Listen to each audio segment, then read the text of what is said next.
5 തലമുറകളായി നിങ്ങൾക്കൊപ്പം PRS hospital. Malabar സുൽത്താൻ വൈക്കം മുഹമ്മദ് ബഷീറിൻ്റെ ചില കഥാപാത്രങ്ങളുണ്ട്. അതിൽ ചില കഥകളൊക്കെ പറയുന്നതനുസരിച്ച് ഒരാൾ നാട്ടിൽ ആര് പ്രസവിച്ചാലും, ഏത് ഉമ്മ പ്രസവിച്ചാലും അതെല്ലാം ഓനാണ്, ഞാനാണ് ഇതിൻ്റെ അച്ഛൻ അല്ലെങ്കിൽ പാപ്പ എന്ന് പറയാറുണ്ട്. അങ്ങനെ ഇടപെടെ അവിടെ ആട് പ്രസവിച്ചു. അപ്പോൾ അദ്ദേഹം പറഞ്ഞു, പിന്നെ ഇങ്ങനെ ആരോ വന്ന് ഇദ്ദേഹത്തിനോട് പറഞ്ഞു, ഇന്ന ആട് പ്രസവിച്ചു എന്ന്. ആടല്ല, ഇന്ന പേരാ പറഞ്ഞത്, പ്രസവിച്ചു എന്ന്. അപ്പോൾ പുള്ളിക്കാരൻ ധരിച്ച് അത് മുസ്ലിം സ്ത്രീകളായിരിക്കും എന്ന് പറഞ്ഞു. അത് ഞാൻ തന്നെയാണ് അതെന്ന് പറഞ്ഞു. പിന്നെ അത് കഴിഞ്ഞിട്ട് വേറെ ചില കഥാപാത്രം, എൻ്റെ ഉപ്പയ്ക്ക് ആനയുണ്ടായിരുന്നു.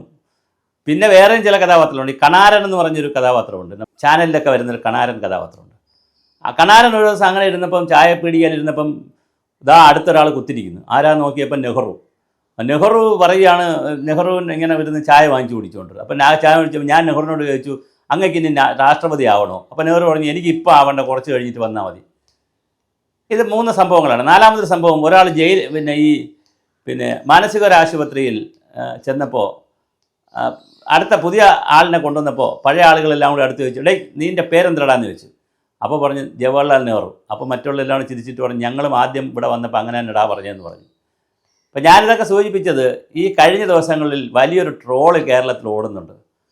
നമ്മുടെ അൻവർ ഇക്ക ഒരു തള്ളു തള്ളി. അത് മനോരമയുടെ ക്രോസ് ഫെയറിലാണെന്ന് തോന്നുന്നു. ഞാൻ മനോരമ ചാനലിലെ ക്രോസ് ഫെയറിലാണോ എന്നാണ് ഞാൻ കരുതുന്നത്.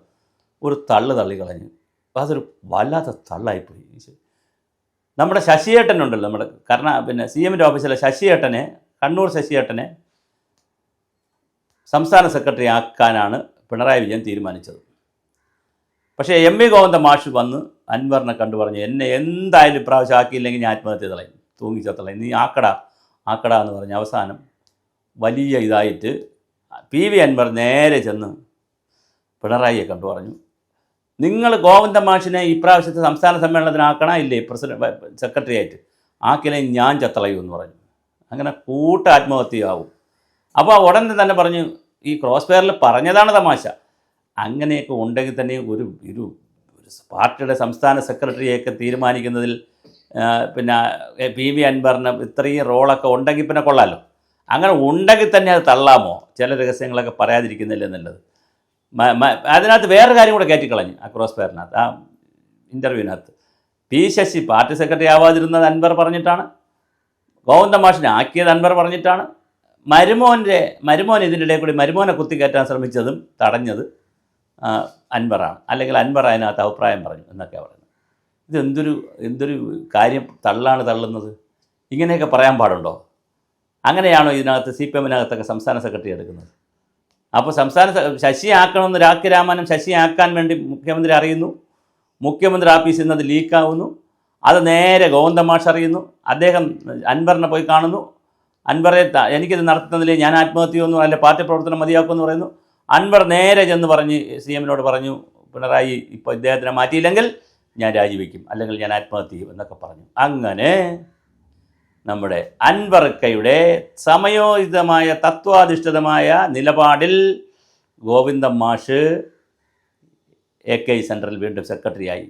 അല്ലെങ്കിൽ പാവപ്പെട്ടവൻ ഇപ്പോഴും ക്ലാസ് എടുത്തുകൊണ്ട് തന്നെ ഇങ്ങനെ ആഗോളവൽക്കരണത്തിനെതിരെയും നവ ലിബറൽ സാഹിത്യത്തിൻ്റെ വക്താവായി ക്രോണി ക്യാപിറ്റലിസത്തിൻ്റെ അപ്പോസ്തലനായി ഇങ്ങനെ പറഞ്ഞ് പാവപ്പെട്ടവൻ ക്ലാസ് എടുത്തുകൊണ്ട് നടന്നതിന്. എന്തായാലും ഒരു കാര്യം, ഗോവിന്ദൻ മാഷ് പാർട്ടി സെക്രട്ടറിയായി. പക്ഷേ ഗോവിന്ദൻ മാഷ് ചതി ചെയ്ത് കളഞ്ഞു.